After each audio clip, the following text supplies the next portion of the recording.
ত্রয়োদশ জাতীয় সংসদ নির্বাচনের জয়ের পর প্রথমবারের মতো দলের তৃণমূল পর্যায়ের দায়িত্বশীল নেতাদের নিয়ে মতবিনিময় সভায় বসেছে বিএনপি।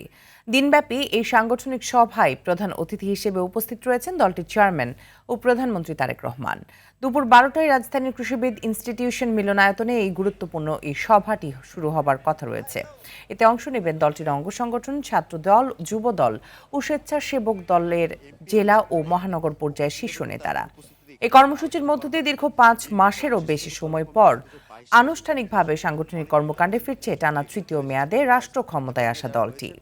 তারা এখানে মহাসচিব রুহুল কবির রিজভী তিনি কিছুক্ষণ আগে এখানে উপস্থিত হয়েছেন এবং যারা বিভিন্ন কমিটিতে মূলত হচ্ছে যে এখানে যে ত্যাগী নেতারা যারা রয়েছেন এবং দীর্ঘ 17 বছরে যাদের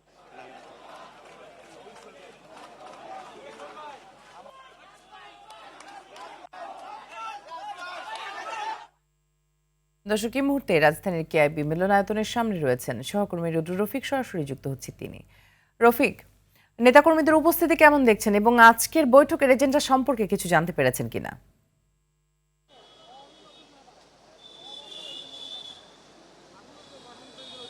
মিতু, সরকার গঠনের পর আজ কিন্তু আনুষ্ঠানিকভাবে বিএনপি চেয়ারম্যান এবং প্রধানমন্ত্রী তারেক রহমান তৃণমূল পর্যায়ের যে নেতাকর্মী রয়েছেন তাদের সঙ্গে আসলে বৈঠকে বসেছেন। আপনাকে একটু জানিয়ে রাখি, আজকের বৈঠকে যারা রয়েছেন তারা হচ্ছে জেলা এবং মহানগর পর্যায়ের যুবদল, ছাত্রদল এবং স্বেচ্ছাসেবক দলের যে সভাপতি, সেক্রেটারি রয়েছেন তাদেরকে নিয়ে আসলে বসেছেন।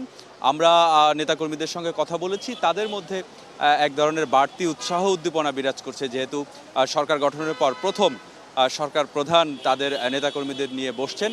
এবং নেতাকর্মীরা যেটি বলছেন যে আগামীতে দলকে সাংগঠনিকভাবে শক্তিশালী করতে যে যে পরিকল্পনাগুলো রয়েছে সেই পরিকল্পনাগুলো প্রধানমন্ত্রীর কাছ থেকে তারা পাবেন। এছাড়াও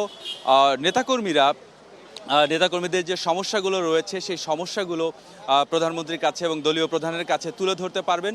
এবং আগামীতে যে কমিটিগুলো হবে, আপনি নিশ্চয়ই জানেন যে বিএনপির এই অঙ্গ সংগঠনের কমিটিগুলো কিন্তু নতুন করে করা হবে দলকে সাংগঠনিকভাবে শক্তিশালী করতে।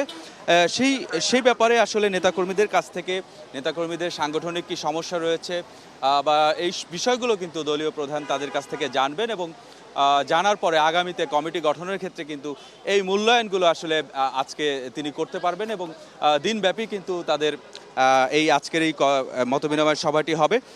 এবং সব মিলিয়ে নেতাকর্মীরা যেটি বলছেন, তারা আজকের এই মতবিনিময় সভাটি তারা গুরুত্ব সহকারে আসলে মূল্যায়ন করছেন তাদের পরবর্তী রাজনৈতিক পথ চলার ক্ষেত্রে।